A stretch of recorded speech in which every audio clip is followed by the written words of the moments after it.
In a world where shadows move faster than the light, there are people whose very existence is unknown to most, but whose actions shape many lives. Assassins, feared and silent, are believed to leave no trace except the absence of their victims. Tonight, I tell you the story of one such assassin, someone who lived in the shadows, feared by kings and criminals alike. Yet he carried a heart that refused to be hardened. This is the story of the kind assassin. The city of Ravenport was a place where night fell quickly, and the alleyways whispered secrets. Among the city's unseen forces was Kael, who had learned from childhood that life was cheap but skill was priceless. Kael's work was meticulous. He never left evidence. His targets, often cruel men and women, vanished quietly. He was loyal to his employer, a shadowy figure known only as the Director, whose influence stretched across kingdoms. But Kael had a secret. He couldn't bring himself to end the lives of everyone he was assigned. Sometimes Kael would slip them a warning, a note, a call, a subtle chance to escape the trap waiting for them. It started small, one warning here, another there. No one knew, not his colleagues, not the city, not even the Director. His first act of kindness was a wealthy merchant who had angered the wrong noble. Kael left a simple message.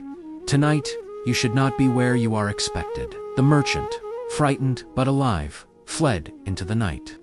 Kael watched from a rooftop as the man escaped the city walls. For a moment, Kael felt something he hadn't felt in years. Relief, even joy. Yet, the thrill of saving a life came with risk. Each act of mercy carried the chance of discovery. Rumors began to spread. Targets were escaping.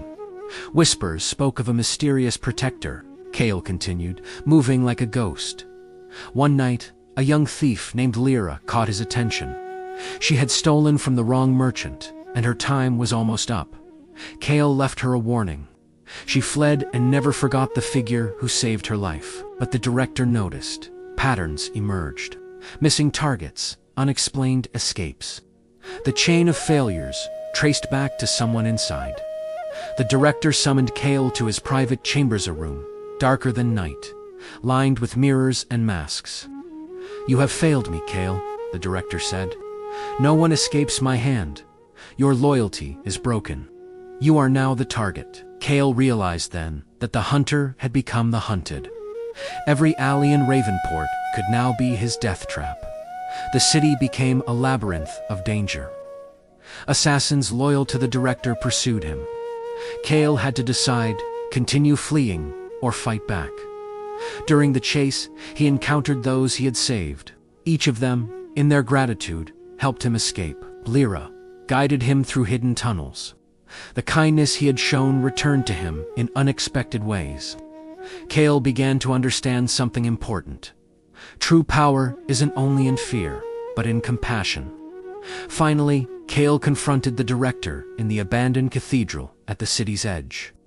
Shadows danced as they faced each other. "You cannot escape me," the Director hissed. "All paths lead to death."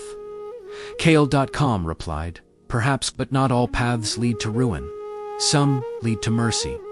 A fight erupted, not just of skill, but of philosophy. Kael outmaneuvered the Director, showing that courage could outmatch cruelty. In the end, Kael spared him, leaving the Director bound and alive, but powerless. Kael vanished into the night once more, no longer merely an assassin of shadows, but a guardian of chance and mercy. His story spread through Ravenport as a myth, a figure who delivered both death and warning, whose heart was as dangerous as his skills. And though he walked alone, Kael knew that saving lives was worth every risk. In a world ruled by fear, he chose kindness. The city slept uneasily, never knowing who might protect it, but Kael's watch continued, quiet, unseen, and unwavering.